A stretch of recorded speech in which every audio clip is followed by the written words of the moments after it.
In this video, I want to cover the Rodger 3.0 standard intro that you're going to be seeing in a lot of the different bots that I've been putting out, as well as the ones that are going to be coming up. So for many, many months, I've had a standard intro. It was okay. It allowed me to do text and audio support through Slack. But then I released Rodger 3.0, and you can actually see the full version of Rodger 3.0. That's available in our advanced community, the Automate Business AI advanced community. Whole thing's available there for you. But every single week I come out with new workflows, and they all have this intro right here to them, right there. They all have that right there. And so I wanted to go through it, do a quick explanation of it. Maybe you can use it for your bots as the front end for your bots to be able to process information and be able to chat with your agents. So what it is it looks super complicated. It's not, I promise, it really isn't. It just has a lot of kind of spaghetti looking going on, but don't worry about any of that. And it goes all the way over to this landmark node. So it's really this whole bundle right here is what I'm going to be calling the standard intro for all of the bots that I'm making from now on.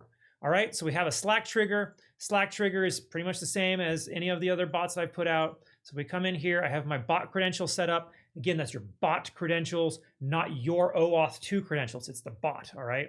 I have it set to trigger on any event within a channel, and that's where my bot operates. And I have the trigger set to ignore the name of the bot. If it doesn't ignore the name of the bot, when you send a message to the bot and the bot responds, the bot's going to get its own message. It's going to just recursively answer itself, and it's going to waste your tokens. It gets kind of scary when it does that. So make sure you ignore the bot. We then have a code node here. This code node, by and large, all it really is doing is determining whether or not the message that just got sent to the bot is at the top of a thread, meaning it's like in the main channel, or if it's part of a thread. And if it's part of a thread, it comes up with a session ID for that conversation based on your user ID and then the thread timestamp. But if it's not part of a thread yet, because it's your first message, there's obviously no thread timestamp. So instead, we call it top, and then we pass some extra information. We pass the user, any text that got passed along, the timestamp of the message, as well as we make a note of any audio files that got passed. So if you're using your phone and you're like, hey, bot, I need you to, that's an audio file. So it's going to be an M4A that's going to get passed. We make a note of that. We also log any other files that got attached to it. So we can, honestly, you can upload as many different files as you want into Slack to send to the bot, and it'll be able to process them all using this new front end that we've developed here. As well as it'll check your current message for whether you include any Google Drive links. If you do, it's going to pull those out. It's going to create a field just for those to pass forward. All right, once we have all that, we have a branch here. This branch down here is really for the main Rodger 3.0. I'll explain it really quick, but you're probably not going to see that in a lot of the bots I put out. But what we're doing is we're checking to see if there's any text or any audio in our message to the bot. If not, it means we're just passing a file, because you can't just send an empty file in Slack. You have to have something attached, whether it's text or audio or a file. So if it's just a file, then it'll come through this process. It makes a note that this is a file. It makes an array out of that set of files that you've attached to it. It parses it through this code node here. Really all it's doing is returning each file as its own individual item that then get logged into a spreadsheet. And in this case, it's the Rodger file links spreadsheet. And pretty much any bot that I give out nowadays, I'm including the Rodger file links spreadsheet so that you can log all of the different files and audio files, or not audio files, but all the images and other stuff that you would need to pass through the bot. So I give that away. I'll include a copy of it with this video. It logs the timestamp of when the message was received and inputs the file link into the spreadsheet with that timestamp. All right, so with that, it's going to be able to remember on your next pass what files you attached. So it doesn't need to know them because it's in Slack. All right, all you have is a URL to where that file now lives in Slack. We limit it to 1 so that we only get 1 response. We run that through an AI agent, and the AI agent simply is just responding to you saying, hey, I got your files. Now what do you want me to do with it? Because you didn't give it any instructions, right? It sends it to you back via Slack. All right, let's see. All right, again, set up your message to send to a channel, same channel. We respond with the output of the AI agent, and we make sure that we're responding as a reply. So message timestamp to reply to, and we just include that so that it is making sure that it's part of a thread moving forward. We then have our Postgres memories. You may be familiar with this on pretty much every bot I have. They all end in this kind of standard structure here. We have a chat memory for our bot in our Postgres table. We set the session ID to be the user : thread timestamp. And in this case, the thread timestamp is generated right here by Slack. All right. And then we have a human message. And there's just no message here. It's files upload only. And we give it the timestamp of when it was uploaded. And then we have a bot message. In this case, it's Rodger.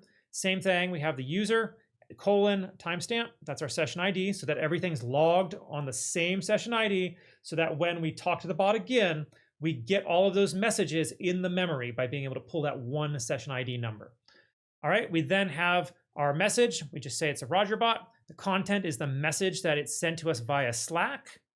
We give it the timestamp, so that puts everything in a chronological order. We tell it who it's responding to by giving it the user ID. And then we also include the file's timestamp, so that on the second pass, the bot's able to pull out that number and know what files you're talking about.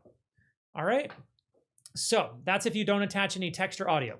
If you do attach text and audio, it's going to determine whether this was an audio pass or whether it was a text pass.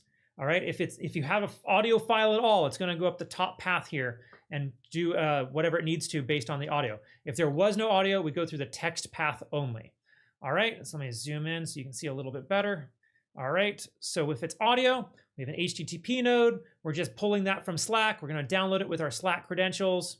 That's it. Just going to output it as a binary file, run it through an OpenAI transcription node. It's going to input, the input's binary. It's going to output text. Easy enough. If you send text, it's going to mark it as text. We just create a field to lock it in as a text field. And then these two get merged as an append that then get run through this code node here to just make sure that all text, whether it's from audio or text, is put together. So if you're like, hey, I need to send a LinkedIn post, and then you say what it is, and you're like, oh gosh, I need to update that really quick. You can send a text really quick with the audio, and it'll be able to register both and put both of them into the message that the AI gets. All right. If you attach a file, it runs through this process right here, these three. So all we do is we log it as files. We're going to run it through a code node. It's just going to parse out the files and turn each of them into an individual item. We then log that into our spreadsheet, our Rodger file link spreadsheet. Again, it's just our timestamp as well as our file link. That's all that goes in there. And if it's a Google Drive link, so again, if you had included a Google Drive link instead of attaching a file, it's going to go through the same process. It's going to pull those drive links out. It's going to parse them in order to create each of them as an individual item. And it's going to add each of those items into your Google Sheets based on that timestamp, just like that. But we also make a note here that this is a drive link. All of that gets merged together here, just merged together as an append. We run it through a code node here. This code node just kind of bundles everything together, and then we lock it in. We have a mini landmark is what I call it here, to be able to lock in this information that has initially been sent to the bot. So we have the text of whatever audio or text you send it, your user ID, the timestamp that your message got sent, the thread timestamp if there is one, the session ID. And again, that's may include top if it's the top of a thread, meaning it's not part of an actual thread yet, or it would include the full session ID number with the thread timestamp if it is part of a thread, as well as our files timestamp, which is just our messages timestamp from our Google Sheets nodes here. All right, from one of these guys. All right, and so it's going to grab all of that. It then is going to pass all that information over to this merge node. And before it does that, it's going to first check if our session ID is the top of a thread or not. If it's the top of a thread, it's going to skip over this Postgres node. If it's part of a thread, it's going to pull out our conversation history from our chat table that we've had. It's going to pull the past 20, and it's going to base it on that session ID.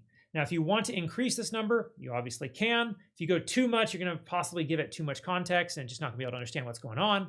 But the better the model, the easier it is to be able to handle it. So I just take 20. That's usually enough. I pass all of that information over to this code node. This code node here does some really cool stuff. First thing it does is puts all of the conversations in chronological order between the human and the bot. So it's going to say message 1, human, message 2 bot, message 3 human, message 4 bot, all the way down.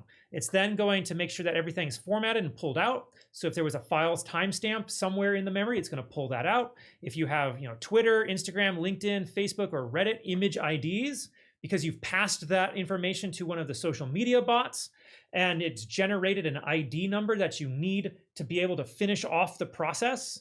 That image ID number is slightly different than our session ID number, so I made sure to log it. That way it gets passed back through the bot and gets pulled out again properly. We put all this information together. There's lots of code here. We make sure that we have a file's timestamp number so we don't break other bots. And then we just output all of that information in one singular place that then gets merged together and passed over to this landmark node here, where we have our user current input. That's the message that you sent the bot. Our user ID, that's your user ID, the timestamp that the message got sent, the thread timestamp, this is all a part of if it is one, the session ID, which would either include top or the thread timestamp, the previous conversation history, which is that whole conversational chain that you've had with the bot so far, the previous conversation chain, which is when you use one of the bots that I've developed. If you've been watching me for a while, usually when I get to the Postgres nodes, I'm like, oh, there's a previous conversation chain here. You don't need to worry about it too much because this is part of a larger agentic system that I have. Well, here you go. Here's the large agentic system. I'm giving you the front end. All right. When a bot finishes and it adds a conversation chain, it's locking in that conversation chain here so that your text classifiers later know which tool to be calling to be able to use the right tool again. All right, so I built a full agentic system, not just a dinky little thing that can call tools. All right, we get our files timestamp. We have Twitter, Instagram, LinkedIn, Facebook, Reddit, image IDs, as well as the last timestamp added, just in case you need that data. All right, and all of that would then be passed through one of the various tools that you have in the bot. And so anytime I come out with a bot, usually I'll attach the rest of the new tool to this.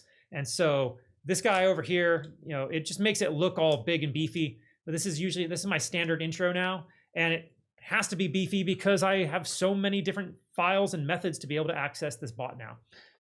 So that's what we got for you today. You get to be able to build your own bots using this front end. I hope you're able to make some incredible things with it. You can find the link for this today down in the link below. Honestly, it's been available on a whole bunch of my other bots, but I'm going to go ahead and give it away as a standalone for free for my free school community. Just click the link below. If you want the full bot, if you want the whole enchilada, all of these different tools all hooked up and ready to go inside of Rodger, as well as a ton of other bots that I don't give away in the free community, you've got to join Automate Business AI Advanced. Our advanced community has so much more. We've got better versions of a lot of the bots that I give away in the free community. Our community is awesome. They're always developing new stuff that they're giving away inside of there as well. I'm sitting there like every day like, geez, guys, how are you building so good? Either way, our advanced community is where we're at. I hope you're able to join us over there. If you like this video, please make sure to subscribe to the channel, like and share the video. It really does help get that information out there to those who need it. And as always, I'm Bradford Carlton. Let's automate your success together.